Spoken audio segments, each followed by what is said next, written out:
speak of malignant here, what I mean is that there is oncogenic sequence of these cells, and they are uncontrolled proliferations, and so they behave in the classic sense of carcinogenesis. So here, as our first example, I show you a case of hepatocellular carcinoma. And you can see that on the lower image here of a MRI T1 beta fat cell images, there are multiple masses in the liver. These are hepatocellular carcinoma. And it had grown through the IVC and directly protruded and then proliferates in the right atrium, even into the right ventricle. Now, here's an example of a direct invasion through the vascular structure into the heart. Now, hepatocellular carcinoma is one tumor that can do that. Another two tumors that can do that are renal cell carcinoma and atrial cell carcinoma. Now, more commonly, they might be directly invading through into the heart, through the pericardium. And typical tumor that like to do that would be the lung tumor and the breast. Sometimes they could have a direct invasions in the pericardial space and then spread through the pericardial space. Thyroid tumor, lung and breast, again, are the common one. There are distal arterial metastases, basically metastatic disease that spread through the vasculatures. And a prototypical example for that will be melanoma.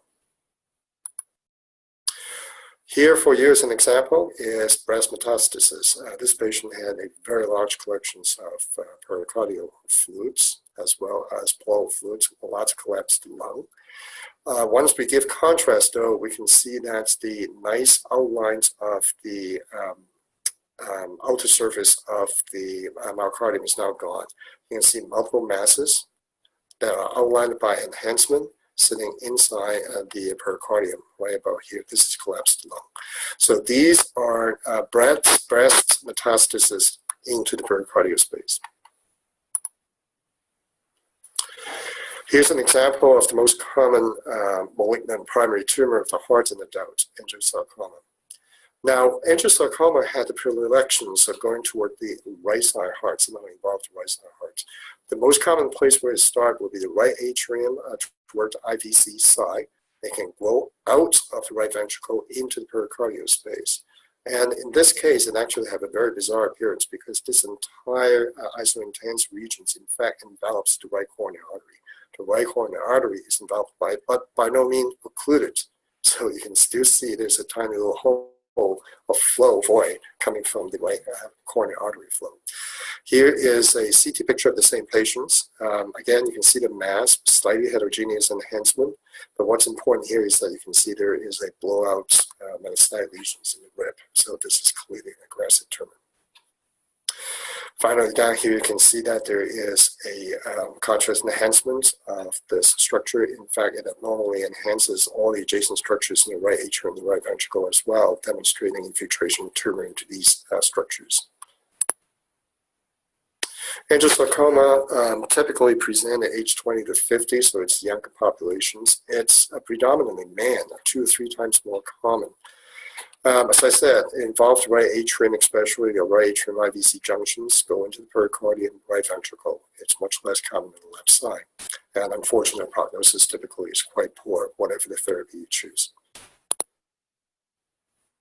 Here's a very rare case of pericardial mesothelioma. Mesothelioma meaning that the cell origin is coming from the mesodermal layers of the cell. And in the pericardium, just like the pleural space, they are mesodermal origins. And this patient had this big crusty pericardial substance with some internal septations, but mostly solid appearance over here. And then it had a hair itself completely around the myocardium, such that the myocardium both cannot contract or fill well. So it's constricting, and meanwhile also decreases contractility. Now, pericardial mesothelioma, unlike the pleural mesothelioma, is not typically associated with asbestos exposure. But just like any carcinoma, sarcoma of the heart, the prognosis is quite poor. Now, other sarcomas are just as rare.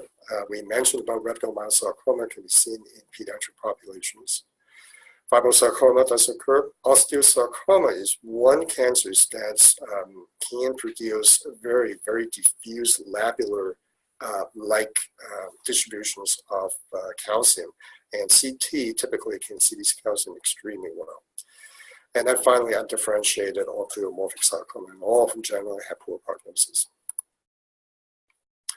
Now, lymphoma, primary cardiac lymphoma, is very rare, while extracardiac lymphoma is not. And in fact, extracardiac lymphoma, about 25% of the time, will metastatic to the heart.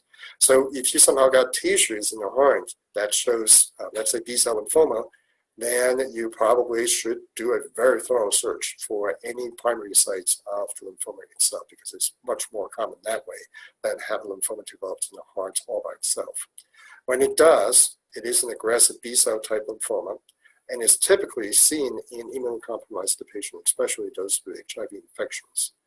The anatomic distribution is somewhat lean to the right side, just like angiosarcoma, namely right atrium, right ventricle, and pericardium. They have frequently multiple lesions, and on MRI presents isointense T1, T2 with minimal enhancement.